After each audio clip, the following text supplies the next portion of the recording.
네, 오늘 함께 나눌 하나님 말씀은 시편 9편 1절에서 12절 말씀입니다. 이 시간 함께 나눌 하나님 말씀은 시편 9편 1절에서 12절 말씀입니다. 한 목소리로 함께 봉독하겠습니다. 내가 전심으로 여호와께 감사하오며 주의 모든 기이한 일들을 전하리이다. 내가 주를 기뻐하고 즐거워하며 지존하신 주의 이름을 찬송하리니 내 원수들이 물러갈 때에 주 앞에서 넘어져 망함이니이다. 주께서 나의 의와 송사를 변호하셨으며 보좌에 앉으사 의롭게 심판하셨나이다. 이방 나라들을 책망하시고 악인을 멸하시며 그들의 이름을 영원히 지우셨나이다. 원수가 끊어져 영원히 멸망하였사오니 주께서 무너뜨린 성읍들을 기억할 수 없나이다. 여호와께서 영원히 앉으시며 심판을 위하여 보좌를 준비하셨도다. 공의로 세계를 심판하시며 정직으로 만민에게 판결을 내리시리로다. 여호와는 압제당하는 자의 요새이시요 환난 때의 요새이시로다. 여호와여 주의 이름을 아는 자는 주를 의지하오리니 이는 주를 찾는 자들을 버리지 아니함이시니이다. 너희는 시온에 계신 여호와를 찬송하며 그의 행사를 백성 중에 선포할지어다. 비열림을 신문하시는 이가 그들을 기억하심이요 가난한 자의 부르짖음을 잊지 아니하시도다. 아멘. 네, 오늘 읽었던 시편 9편은 답관체 형식으로 쓰여진 시편입니다. 이 답관체는 시편 119편 우리가 매주일 설교를 듣고 있는데 알파벳 순으로 첫 글자를 딴 단어들로 시작되는 순서대로 적혀 있는 이 형식을 답관체 형식이라고 부릅니다. 그래서 이 시편 9편도 원래 원어적으로 보면 히브리어 알파벳 첫 글자를 딴 단어들로 순서대로 기록되어 있습니다. 두 절씩 한 알파벳이 기록되어 있는데 그래서 시편 9편뿐만 아니라 시편 10편까지 9편 10편이 원래 하나의 시편이라고 보시면 됩니다. 그래서 시편 9편에는 표제가 붙어 있고 10편에는 표제가 없는 이유가 원래 다 연결돼서 알파벳 22개의 글자가 시편 9편 1절부터 시편 10편 마지막 절까지 순서대로 답관체 형식으로 기록된 하나의 시편이었습니다. 근데 9편과 10편을 이렇게 나눠 놓은 이유는 내용상 아주 크게 차이가 있기 때문에 그렇습니다. 시편 9편은 긍정적으로 찬양하는 내용이 있고, 그런데 시편 10편은 뭔가 비탄하고 자기 자신을 비관하는 속에서 하나님을 찬양하는 뭔가 긍정적이고 부정적인 내용들이 나뉘어져 있기 때문에 9편과 10편이 나뉘어져 있다고 보시면 될 것 같습니다. 그리고 시편 9편도 두 단락으로 나눌 수가 있는데 오늘까지 읽었던 1절부터 12절까지는 뭔가 과거에 일어났던 일에 대한 공의로운 하나님을 찬양하는 내용이라고 보시면 되고 13절부터 마지막 20절까지는 앞으로 하나님께서 공의롭게 모든 것들을 판단하실 것에 대한 이 기대감이 담겨있는 이 과거와 미래라는 두 단락으로 나눌 수가 있을 것입니다. 그리고 시편 9편의 표제를 보면 다윗의 시라고 되어 있습니다. 다윗이 적은 것이 확실한 것 같습니다. 그리고 그 뒤에 인도자를 따라 뭇라벤에 맞춘 노래라고 되어 있는데 이 뭇라벤은 어떤 시의 장르, 노래의 장르일 수도 있겠지만 이것은 뜻을 해석을 할 수가 있습니다. 뭇라벤은 아들의 죽음이라는 뜻이 있습니다. 아들의 죽음이라는 그 장르에 맞춰서 부른 노래인데 어떤 신학자들은 뭔가 다윗이 아들이 죽고 나서 기록한 시편이 아니냐 이렇게 생각하는 소수의 학자들도 있지만 전통적인 해석은 이 아들이 그냥 아들이 아니라 한 용사의 죽음을 바라보고 나서 다윗이 지은 시다라고 해석을 합니다. 그 용사는 골리앗이라고 추측이 되고 있습니다.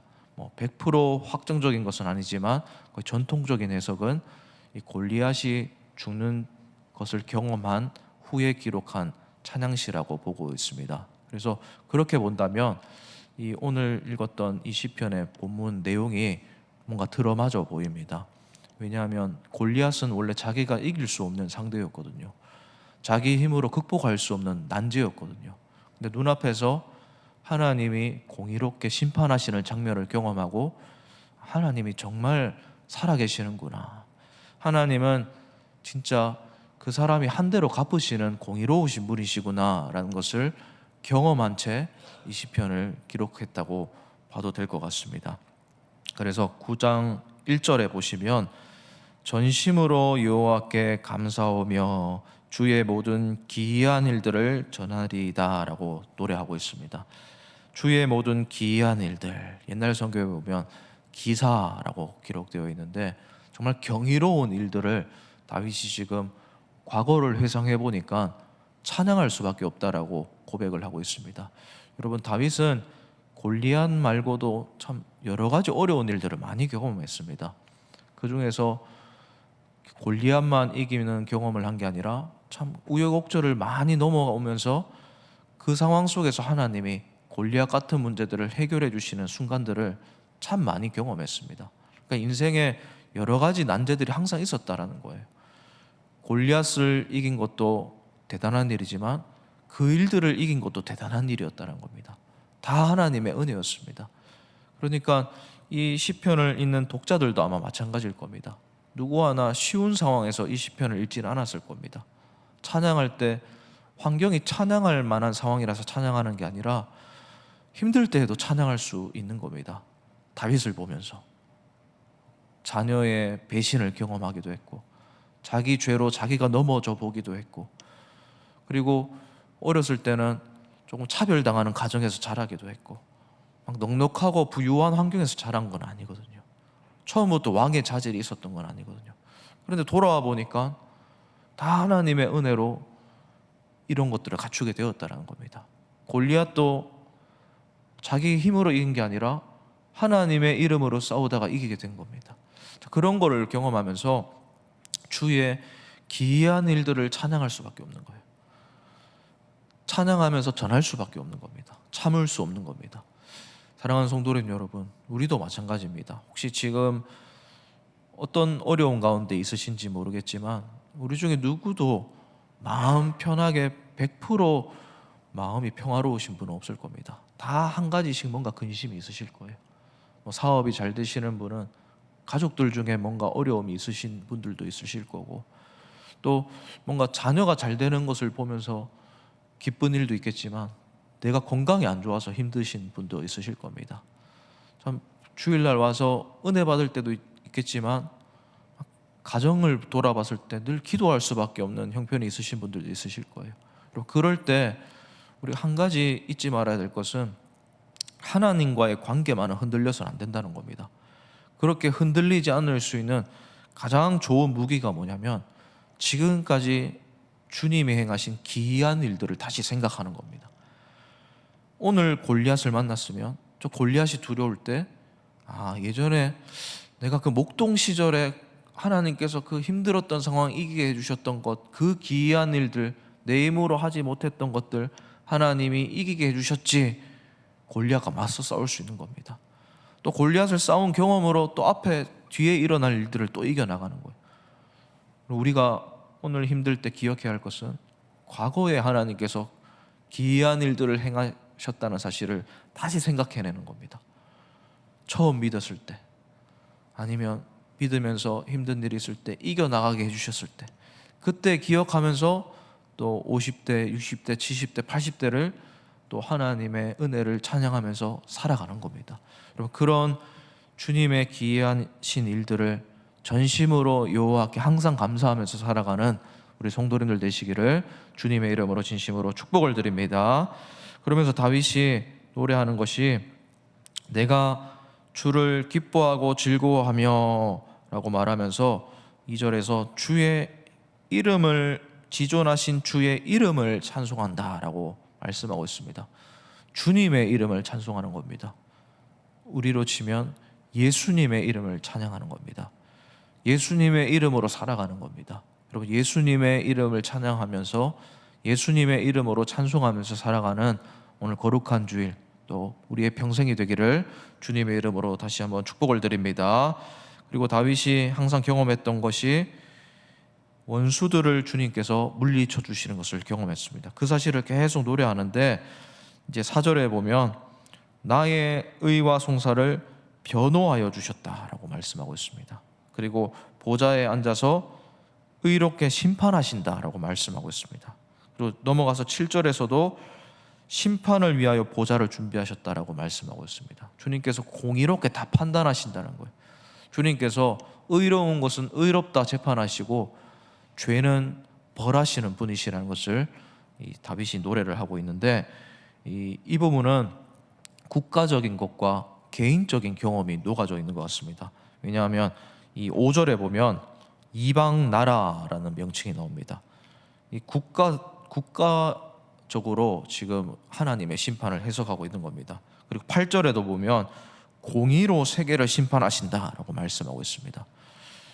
그런데 이 6절에 보면 원수가 끊어져 영원히 멸망하였사오며 라고 말을 하고 있는데, 이 부분은 개인적인 하나님의 공의로움을 경험한 것을 말하는 겁니다. 그러니까 다윗은 아까 말씀드렸다시피 개인적으로도 하나님이 공의롭게 심판하신다는 사실을 경험했지만, 이 세상적으로 봐도 하나님이 이 세상 모든 것들을 공의롭게 심판하신다는 것을 경험했던 겁니다.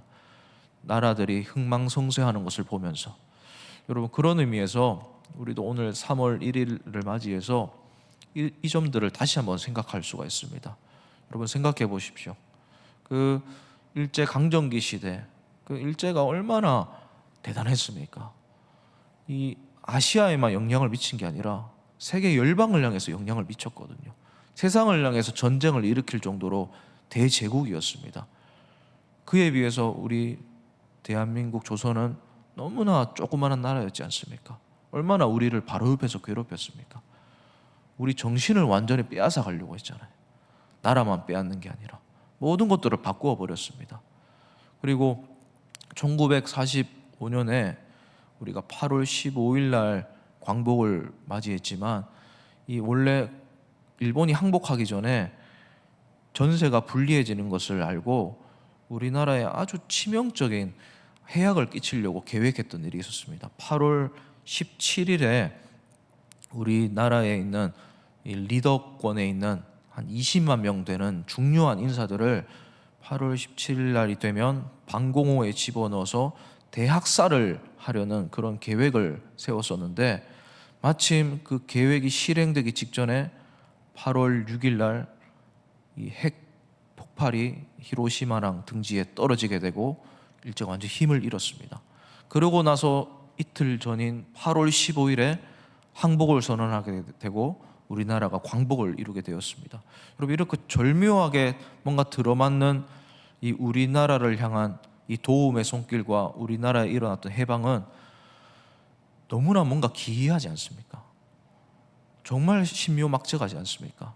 이게 다 하나님이 뒤에서 다 간섭하신 거다라는 사실을 우리는 믿고 있습니다.